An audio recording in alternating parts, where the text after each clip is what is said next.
Part 1. When the Reaper was still a whisper. What if what was forbidden was never evil, but untamed?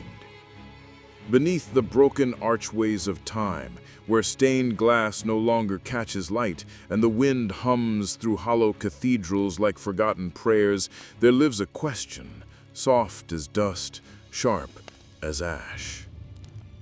What if what we feared most was never meant to be our enemy? What if the monsters we buried in myth were not evil, but echoes, untamed truths we weren't ready to name? They say vampires fear the cross. They say werewolves fear silver. But what if neither feared the church as much as they feared each other? In the vault of forbidden memory, buried beneath ritual and relic, there lies a deeper war, older than scripture, bloodier than holy war, and far more intimate. Not a war of right versus wrong, nor of sinner versus saint, but of instinct against eternity, of beast against hunger, of two predators born not to hate, but to recognize. This is not a horror tale. It is an echo of something once whispered beneath moonlight when men still believed in both gods and monsters. The White Horseman never rode alone, and the blood that stained the altar was not always human. Tonight, we reopen a silence that pulses like a heartbeat beneath stone, a silence once shared between a decaying noble and the beast that hunts without conscience. If you hear the howl rising between the lines, do not fear it. If the candle flickers, do not look away. You did not find this story by accident. It has been waiting for you. Part 2. There was a page torn from every scripture ever written. They tell you vampires tremble before the crucifix. They tell you werewolves howl at the moon, lost in madness. But they do not tell you of the covenant written in blood long before the church had altars, long before the wolves were banished to the forest. There was once a verse, not carved in stone, not inked in Latin, but sung, low, guttural, wild, beneath the ancient groves where no temple dared rise. A psalm of warning, a pact, a promise, and then a betrayal. The church buried it, the wolves forgot it, the vampires rewrote it, but the old ones remember. In a scroll now lost, perhaps burned, perhaps hidden behind a false wall in some monastery library, there is mention of the dual curse. Two children born of the same eclipse, one to walk forever without pulse, feeding on life to mimic it, one to lose himself each cycle, torn by instinct and flesh, unable to remember what it once meant to love. It is said the moon weeps for the werewolf. It is said the cross bleeds for the vampire. But in the beginning, both were bound by one law: the fang shall not feed where the claw has claimed. A single line, etched in blood, repeated across dead languages, buried in marginalia, obscured under ink and dogma. There was a time when the vampire did not dare cross into the forest, not out of reverence, but out of fear. Not for God, but for the beast.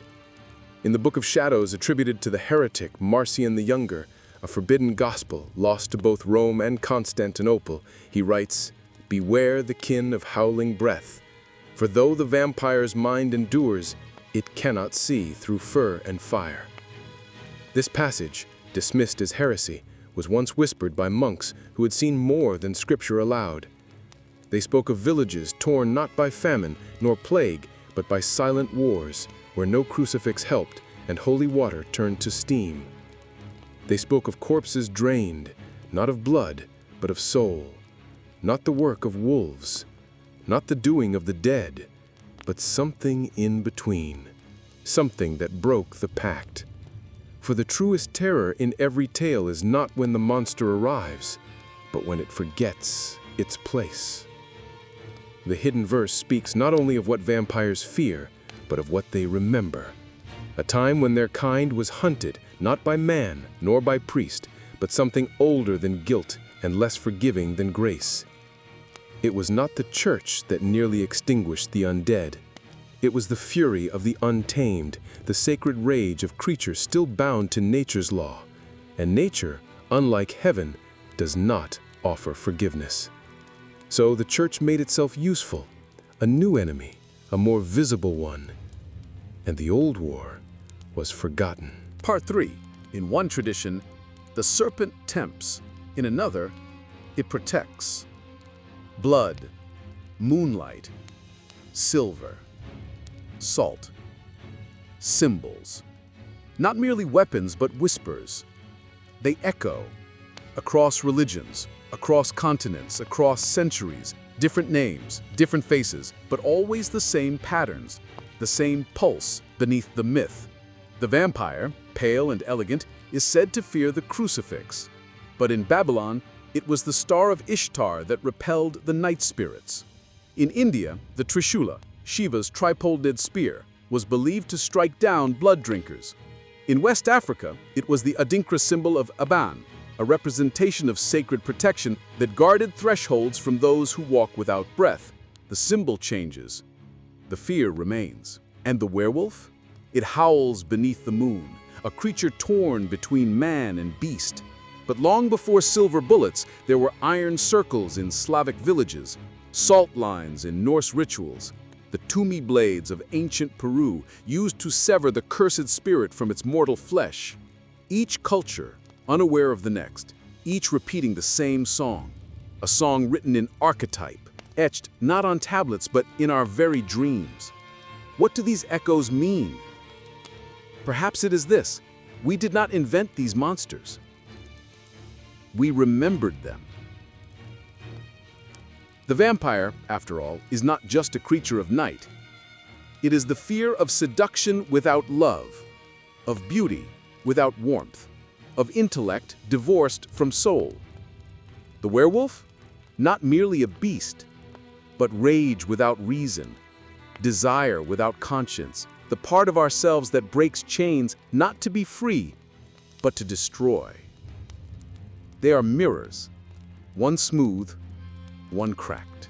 In Jewish mysticism, the Lilitu was a blood-drinking spirit, both feared and revered. In Christian lore, blood became holy. This is my blood, take and drink. And yet that same symbol, blood, became taboo when spilled by the wrong being, at the wrong hour. Why? Because symbols are not static. They bend with belief. They twist with trauma. The serpent, too, slithers through the story. In Eden, it tempts. In Mesoamerican myth, Quetzalcoatl, the feathered serpent, is divine. In Hinduism, the Naga guards sacred waters. One symbol, three meanings, 1,000 interpretations. What then of the werewolf's moon? Is it just a trigger or a reminder that we are pulled by tides, by cycles, by urges older than language, that no matter how civilized we appear, something wild still rises with the full moon? And silver, precious, rare, sacred in every culture, the metal of the moon, the mirror of the soul. Silver does not just kill the werewolf, it reveals it. It reflects what the beast cannot bear to see, its own humanity. So too, the vampire flees from reflection, not because it fears glass, but because it has none. No soul, no center, only mimicry. And perhaps that is why the vampire fears the werewolf more than the church. Because in the werewolf, it sees everything it has lost: rage, loyalty, mortality, pain. To be undead is to feel nothing. To be cursed is to feel everything. Symbols remind us of the cost, of the sin, of the silence. What if the beast wasn't the danger? What if it was the last guardian of a truth we tried too hard to bury? Not all monsters are evil. Some are just unhealed. Part 4. It was never about sin. It was about silence and what we sacrifice to belong. Every myth carries a wound. Sometimes it is bleeding, sometimes it is quiet, but always it aches. The vampire, undying yet empty, does not scream. It whispers. In ancient tomes, in candle-lit cathedrals, in forbidden pages left to rot beneath centuries of dust, its name lingers not as a threat, but as a question. What happens when hunger outlives the soul? There is tragedy in every fang, not just because it pierces skin, but because it cannot feel warmth. To be vampire is to be severed from time, from tribe, from self. To watch lovers age and die, to kiss but never taste love, to speak but never be heard because your voice no longer echoes in the world of the living. But deeper still than the sorrow is the silence. Not the silence of peace, the silence of shame. Because once the vampire was human, and once it chose to survive at a cost. That cost, belonging. It is the ache we all know. The feeling of wearing a mask so long, even our reflection forgets who we are. The desperate lie whispered at family tables, "I'm fine." The hunger we swallow in the dark, so no one sees the beast behind our smile. Now look at the werewolf. It does not lie. It cannot. When the moon rises, it becomes. Its shame is not in silence, but in exposure. To be werewolf is to wear your rage on the outside, to have every hidden fury burst through your skin until even your bones howl. You do not get to choose when it comes. It claims you. It reveals you. And the world, it fears what it sees. Because the werewolf is the part of us that screams when the vampire part can only whisper. It is emotion, raw and unfiltered. It is grief that cannot be reasoned. It is trauma that refuses to die quietly. One monster suffers privately, the other publicly. Both are punished.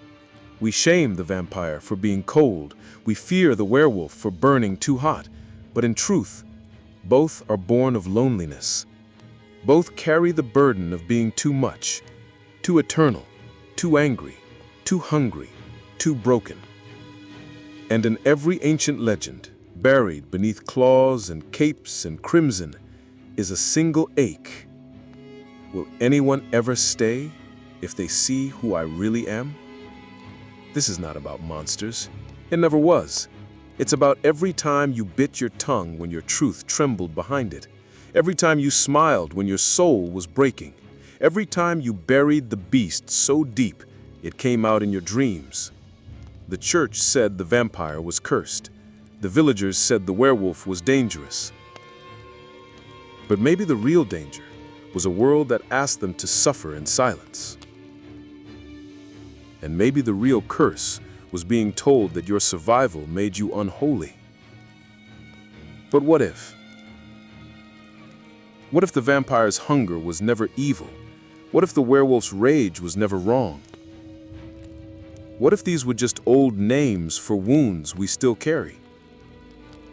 Not monsters, just metaphors for how we fracture, for how we hide, for how we hope. Someone might still love us after the transformation. Part 5. Was Lucifer truly fallen, or simply the one who chose love over obedience? What burns brighter, truth or the fear of it? In the shadow of every monster there stands a mirror, not of glass, but of memory, not of surface, but of soul. And when the vampire gazes into that mirror, he sees not just a corpse, but a choice. The choice to survive at any cost, to defy the natural order not out of malice, but mourning, to say, I will not die, not yet, not before I feel something again. The flame of rebellion doesn't always come with horns and hellfire. Sometimes it flickers in the eyes of someone who refused to disappear. Just like Lucifer, once bearer of light, now branded fallen. Was he cast out for pride, or for loving too much, what heaven refused to see? And what of the werewolf? His mirror does not show fangs or fur. It shows the moment before, the trembling breath before the bones crack, the knowing that something sacred is about to be shattered again. He does not choose the transformation, but he carries its consequences. What burns in him is not rebellion, but release. The release of generations of pain, never given language, of instincts never granted sanctuary. It is not disobedience. It is the body saying, I have held too much for too long. Now I must howl. This is the sacred flame. The one we've been taught to fear. The one we've been told to snuff out. Quiet your pain. Tame your rage. Swallow your questions. But what if the flame wasn't destruction, but illumination? What if the vampire wasn't cursed, but awakened? What if the werewolf wasn't damned, but honest? We bury what we fear, and so we buried the truth in myths, wrapped it in claws and capes, gave it names like beast and devil, because it is easier to hunt what we fear than to face it within ourselves. And yet, in every ancient tale, the monsters return. They rise, not to punish, but to remind that the forbidden is often the forgotten, that what we reject still burns beneath our skin, like a flame we dare not name, like a mirror we fear will show us something true. The church feared vampires, not just because they drank blood, but because they exposed the fragility of sanctity. The village feared werewolves not just for their claws, but because they reminded people of what they too had buried. Their own rage, their own grief, their own hunger for freedom. And so we asked, who is the real monster? Is it the creature who devours in the dark, or the society that forced it there? Is it the one who howls at the moon, or the world that silenced its voice until the only language left was violence? The mirror does not lie, but it does ask, what part of yourself have you exiled in order to be accepted? And the flame, it does not judge, but it does reveal that perhaps monsters were never meant to be slain, only understood, only listened to, only loved when no one else dared. Part 6. The original psalm sang of freedom, but it was rewritten as fear. There was a psalm. It was never sung out loud, only whispered in the cracks between holy stone and forest root. A song that did not worship obedience, but remembrance. It sang not of punishment, but of permission. Not of saints and demons, but of the fire within all things. Before it was a war. Before vampires and werewolves were monsters, they were metaphors. Pages in a psalm that no longer exists. But we can still hear its ghost. If we listen closely, beneath the dogma, beneath the doctrine, beneath the fear, there is a voice saying, "Do not be afraid of what changes you." That was the line they erased. Because long ago, temples and towers realized something terrifying, that stories shape souls, and some stories gave too much power. What if the vampire's hunger wasn't evil, but sacred longing? What if the werewolf's rage wasn't madness, but inherited memory? What if their existence was proof that human nature is not easily tamed? So the scribes sharpened their quills and rewrote the Psalms. The vampire became unholy, cursed for wanting more than flesh. The werewolf was cursed, shamed for refusing to kneel. They were no longer archetypes of transformation, but warnings of rebellion. Because to let them live in the collective myth was to admit that something wild and holy burns in us all.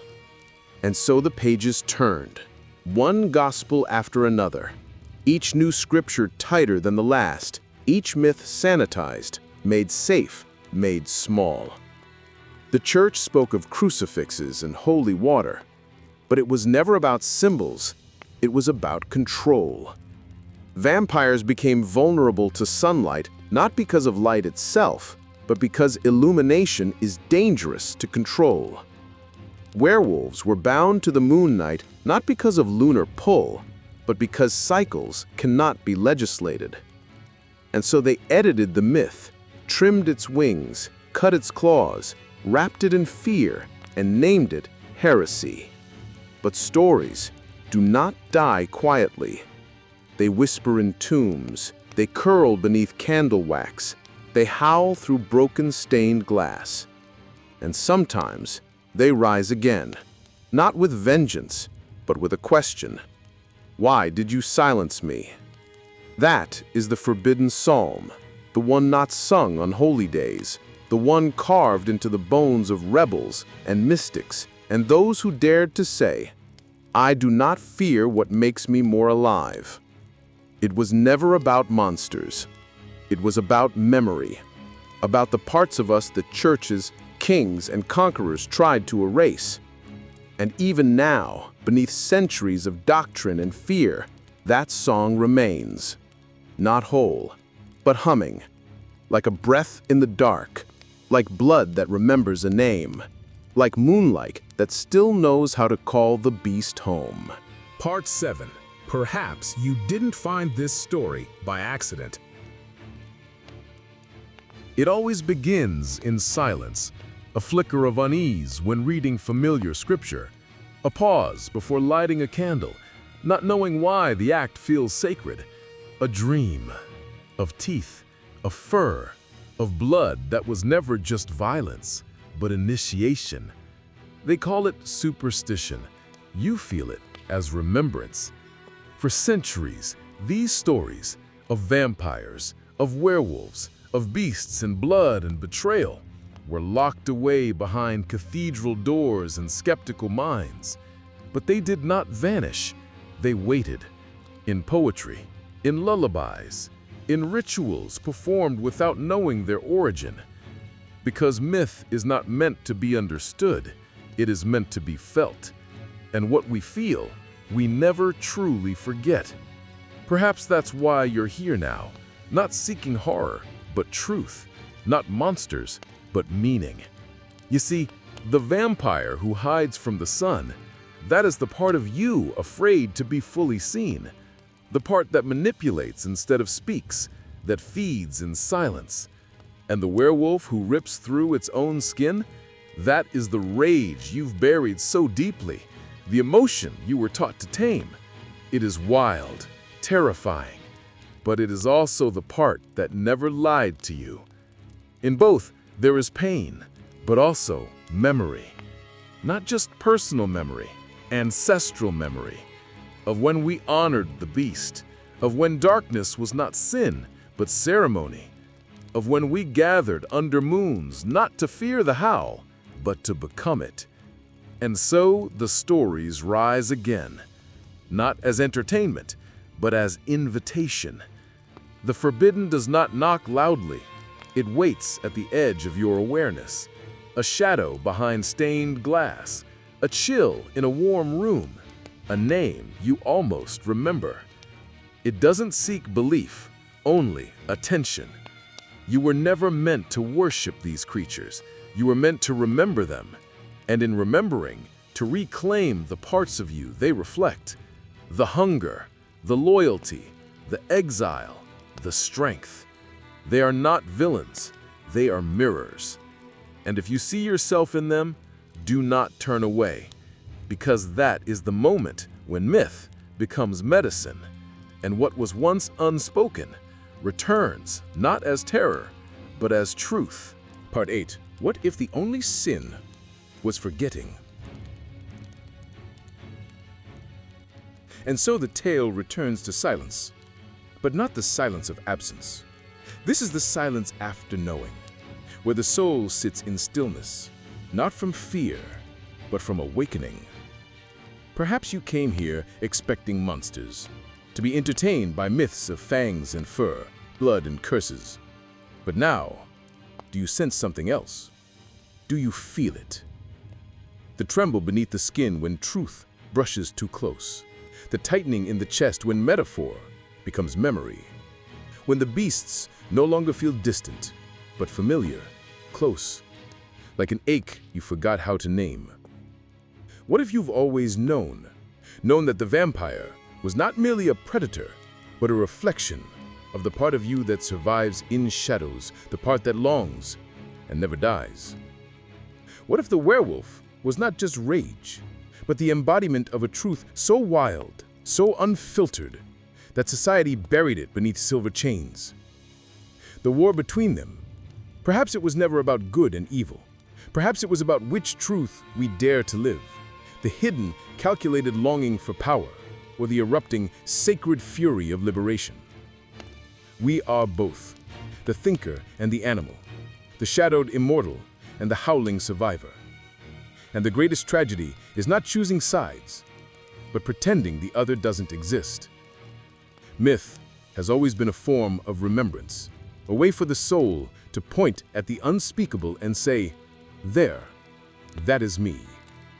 Not literally, but deeply. So what if the forbidden stories are not warnings, but invitations? What if the monsters were never meant to scare you, but to prepare you, to remind you of the wildness you've forgotten, the instinct you've muted, the mystery you've traded for certainty? Because in every great myth, there is a door that opens not outward, but inward.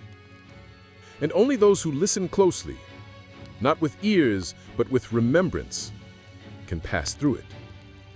You are not here by mistake. And if something stirred within you tonight, a flicker of knowing, a warmth in the bones, a howl beneath the breath, then let it rise. Because the forbidden does not forget.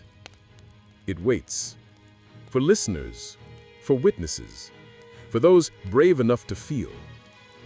So whisper this story forward, not loudly, not with certainty, but like a flame passed hand to hand in the dark. Let it live, because the forbidden remembers who listens.